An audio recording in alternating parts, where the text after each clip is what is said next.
Bonjour à tous les amis, eh bien c'est parti pour une nouvelle série de tutoriels sur Glide. Et oui, vous avez été très nombreux à nous redemander des tutoriels notamment à cause de la nouvelle interface.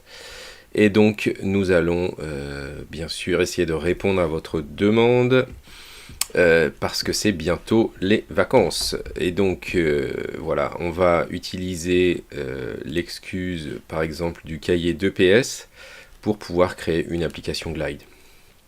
N'hésitez pas au fur et à mesure des vidéos à poser vos questions dans les commentaires de celle-ci, ce qui nous permettra d'avancer au fur et à mesure. Alors on va essayer de faire une grosse application pour revoir un petit peu tout ce qu'on a déjà vu avec l'ancienne version, puisque j'ai pas mal de demandes de ce côté-là. Si vous voulez voir les anciens tutoriels, qui sont toujours d'actualité, sur la logique, ça change pas beaucoup. Donc sur la chaîne Test Matos, vous avez ici Glide Apps en français. Hop. Et quand vous êtes sur la playlist ici, voilà, vous avez ici dans le bon sens, on va dire, pour bien commencer. Donc les prérequis, tout ça, ça change pas. Et donc vous avez ici 70 vidéos qui nous expliquent un petit peu comment ça fonctionne. Là, ce qu'on va juste changer, c'est les numéros. Je vais faire un petit hashtag et je vais mettre B. On considérera que cela, c'était les A. Et je vais commencer par B, donc B01, B02, B03. Ça vous permettra de rechercher peut-être un peu plus rapidement cette nouvelle série de tutoriels. Et donc c'est parti, on y va. Première étape, hop, je me rends ici sur glideapps.com. Donc on ne revoit pas, si vous voulez voir les nouvelles interfaces, les versions gratuites, etc. Je vous conseille de regarder ces deux tutoriels ici. Là, vous avez déjà créé un compte, vous vous loguez. Et donc, on va voir un petit peu les nouveautés au fur et à mesure de ces tutoriels. Donc, première étape, aujourd'hui, on va créer l'application, lui donner un nom, la partager. C'est déjà pas mal. Et puis, au fur et à mesure, on va aller de plus en plus loin. Donc, pour créer une application, eh bien, maintenant, c'est ici. Je crée une nouvelle app. Donc, pour créer une nouvelle application, je crée sur New App, ici. Alors, on a deux possibilités. Soit vous partez d'un Google Sheet comme avant, soit vous pouvez utiliser une Glide Tables, qui est Tables, Glide Tables, qui est du coup le nouveau système. Donc on va essayer ça, j'ai pas encore essayé, on va le tester ensemble et je fais continuer. Du coup je suis pas obligé d'aller vers mon drive pour créer un sheet, c'est déjà créé par défaut. Voilà à quoi va ressembler mon application. Pour l'instant, à pas grand chose. Donc juste au niveau de l'interface, on repart ici d'en haut. Donc ici, j'ai la vue, là je suis au milieu, et donc j'ai la vue téléphone. Je pourrais avoir la vue tablette. J'ai une vue différente en fonction de Android ou de iOS. Voilà. C'est pareil pour le téléphone là. Ensuite, ici à gauche, j'ai la vue de mon sheet en fait. Vous avez vu, si je suis là, ça c'est mon Google Sheet qui n'existe plus en fait. Quand je clique sur Google Sheet, et vous allez voir, je ne vais pas arriver sur Google Sheet, je vais arriver au même endroit, c'est-à-dire ici directement dans Glide. Donc on ne va plus passer par le Sheet, on va passer directement dans Glide ici. Donc on va tester un petit peu ce que ça donne. Et sur la partie de droite, hop, ici je vais avoir tout ce qui est apparence, tout ce qui est information, etc., etc. Voilà, donc on va voir ça aujourd'hui, on va commencer par ça. Et donc comme support on va utiliser le cahier 2PS de la Fab Experience, hop, puisque certains nous ont aussi posé des questions pour mettre les liens, donc comme ça on va faire d'une pierre deux coups. Donc je suis ici dans mon application, tac, et si je repars de gauche, par défaut il m'a mis un user, voilà, et things, donc je vais mettre, hop, tutoriel de A à Z. Donc pour apprendre à utiliser Glide Apps, donc on peut saisir des choses à la main. Voilà, et pour l'instant ça va suffire. Ici, tac. Si je veux rajouter une nouvelle colonne, donc par exemple je vais mettre image, et dans le type, Ici, en fait, je peux choisir différents types, hein, si c'est une colonne basique, et donc là, je vais choisir image. Voilà, parce que j'ai envie d'intégrer une image. Donc là, je vais aller dans mon cahier ici, et je vais devoir récupérer physiquement l'image. Donc je vais sur le site, clic droit sur l'image, enregistrer dans téléchargement, et je vais sélectionner mon image. Donc je vais aller dans téléchargement, mon cahier de PS, et je peux récupérer ici une image. Si on veut faire comme on faisait avant, hein, c'est-à-dire avoir un lien vers une image, dans ce cas-là, je vais faire un link, et donc je vais faire mon petit clic droit, copier l'adresse de l'image, tac, et là, du coup, je vais faire un coller. Voilà. Donc on va voir ce que ça donne maintenant. Si je me rends ici dans mon interface, hop, ici il m'a intégré juste title, action et email. Mais je voudrais hop, rajouter une image, donc je vais taper ici image, hop, et je vais sur la droite le lier à la colonne image. Et donc là il m'intègre mon image. Donc il ne me l'intègre pas bien, mais il m'intègre mon image. On va voir ça plus tard. Ensuite, je vais refaire une image pour tester du coup si je vais aller dans le lien ici. Vous voyez, il m'intègre mon image. Donc la différence par rapport à avant, hein, quand on est ici, eh bien ici avant je pouvais copier-coller directement mon image. Ici je vais devoir d'abord l'enregistrer avant de l'uploader ici. Alors sachant que la limite, il y a une limite dans l'upload, hein.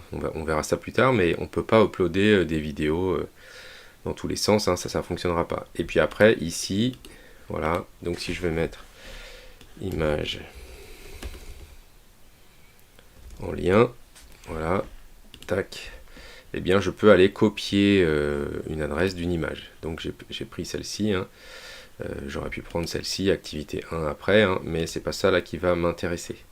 Donc là, je vais commencer par ça, hop, et j'ai bien ici mon application qui est faite. Donc là, pour l'instant, vous avez vu ma première page, hein, c'est une liste.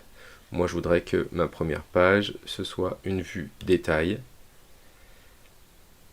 L'avantage, c'est que là, je vais pouvoir créer exactement ce que je veux. Donc, j'ai un texte, et le texte, ça va être le nom. Voilà. Ensuite, j'ai ma description, je ne sais pas si vous vous souvenez, du coup je vais mettre un rich text et je vais mettre ma description, voilà. Ensuite, donc lui par défaut, hein, si je le fais dans l'ordre, il va me le faire correctement. Ensuite, une image, voilà, donc je vais préférer utiliser le lien sur ce coup-là, comme ça, ça ne sera pas stocké sur mon application. Et donc là, dans les réglages, hop, ici, eh bien, il y a plusieurs possibilités, hein. Si je mets un rectangle et que je lui mets fill the area, donc ça va m'étendre pour que toute la largeur soit utilisée, hein. Hop, je peux aussi faire montrer l'entièreté de l'image. Là, c'est plutôt ça qui va m'intéresser. Après, j'aurais pu avoir quelque chose de plus petit, hein. On peut choisir la taille, ou original. Si je me mets en original, du coup, je suis sûr qu'il me met l'image en entier, hein. Mais vous allez voir que des fois, on va avoir besoin d'utiliser ces formats-là pour que ce soit plus design. Ensuite, je peux éventuellement rajouter un petit bouton par-dessus favori, ici, hein, qui permettra de mettre l'image en favori, mais là, ça n'a aucun intérêt. On peut rajouter un tag par-dessus. Voilà, ici, ça me met un petit texte ici. Je peux ajouter un avatar. Donc, un avatar, ça va être une petite image qui va aussi s'ajouter par-dessus. Donc là, vous avez vu, il faut que je rentre une URL. Donc, je vais rentrer la même URL que tout à l'heure. Regardez, ça me met un petit avatar en rond ici. Et ici, je vais mettre un texte. Vous voyez, mais qu'on ne voit pas bien parce que le texte apparaît en blanc. Donc, Si je mets là le texte, il est en blanc, donc ça on verra plus tard où est-ce qu'on peut changer ça. Et on pourrait éventuellement ajouter une action sur l'image. On va pas le faire pour l'instant, on va juste faire voilà, une petite première page tranquillement avec une image, un petit texte. Donc là, au niveau du rich text, donc j'ai pris la description. Donc le rich text, ça va être un texte qui va être assez long. Donc c'est peut-être pas ça dont j'avais besoin. Moi, je vais peut-être avoir besoin. Si je prends un int et que je mets ça dans la description, vous avez vu, ça me fait quelque chose de beaucoup plus sympa. Hein. Ça me fait un petit texte. A few moments later. Donc là, je viens de me rendre compte d'un bug. Hein. Je voudrais prendre ce texte-là que j'ai mis en int et je voudrais le mettre au-dessus. Et en fait, quand je fais ça, normalement, je devrais me mettre à gauche, cliquer, rester et déplacer. Mais ça ne marche pas. Donc, je viens de me rendre compte que ça fonctionnait avec Firefox. Et donc, du coup, Safari, on ferme. Et on va utiliser, du coup, Firefox à la place.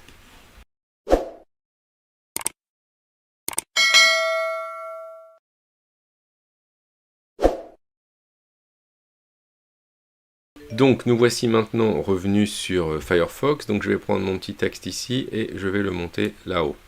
Je veux supprimer celui-là, du coup je clique à droite, je veux supprimer celui-là, du coup non, je vais le laisser pour vous montrer une autre option dans int ici. Eh bien par défaut, là il m'a mis la couleur bleu-vert, je peux avoir une couleur neutre, c'est-à-dire gris, success vert, warning orange et erreur rouge. Vous allez voir que ces petites fenêtres, on peut du coup maintenant les intégrer au fur et à mesure qu'on réalise les actions. On va pouvoir avoir des petits messages, des petits pop-up qui vont s'afficher. Voilà. Voilà pour notre première étape. Je vais quand même rajouter une chose. Je vais aller ici à droite. Donc c'est là qu'on peut choisir les couleurs. Mais je vais écrire ici dans App Info. Voilà. Je vais mettre mon nom. Donc app de A à Z. Voilà. Pour comprendre la nouvelle version.